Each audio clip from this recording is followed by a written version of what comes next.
کے 27ویں دن کی سرگرمی میں آپ کا خیر مقدم ہے۔ اس سرگرمی میں آپ کی صلاحیت اور تصورات کو فروغ دینا ہے، جس میں الفاظ بولنا، پڑھنا اور لکھنا شامل ہے۔ آؤ معلوم کرے، اس سرگرمی میں آپ کو سبق کے مصنفہ کے تعارف کو سمجھنا ہے۔ آؤ اہلیت پیدا کرے۔ یہاں اس سبق کے مصنفہ کا تعارف دیا گیا ہے کہ عصمت چغتائی 21 اگست 1915 سن عیسوی کو بدایوں میں پیدا ہوئے۔ ان کا خاندانی نام عصمت خانم چغتائی ہے۔ عصمت خانم چغتائی افسانہ نگار کی حیثیت سے مشہور ہیں۔ کلیاں، شیطان، چونٹیں اور چھوئی موئی ان کے افسانوں کے مجموعے ہیں۔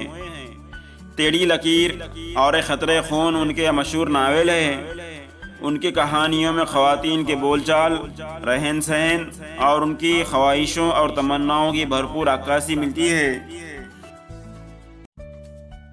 اب ہم اس سرگرمی کی مشق کریں گے۔ آؤ مشق کرے۔ سوال، سوالات کے جوابات لکھیے۔ عصمت چغتائی کب اور کہاں پیدا ہوئی؟ جواب: عصمت چغتائی 21 اگست 1915 سن عیسوی کو بدایوں میں پیدا ہوئے۔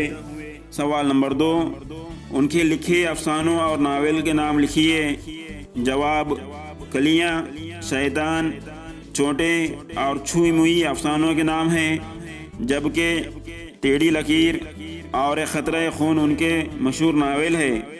سوال نمبر 3، ان کی کہانیوں میں کن باتوں کی عکاسی ہوتی ہے؟ جواب: ان کی کہانیوں میں خواتین کے بول چال، رہن سہن اور ان کی خواہشوں اور تمناؤں کی بھرپور عکاسی ملتی ہے۔ آؤ تخیلاتی بنیں۔ کیا آپ نے یا آپ کے دوستوں نے کبھی گپ بازی کی؟ اگر کی ہے تو بتائیے کہ آپ یا آپ کے کسی دوست نے کب اور کیسے گپ بازی کی ہے۔ آپ کو اپنی گپ بازی کو نوٹ بک میں تحریر کرنا ہے۔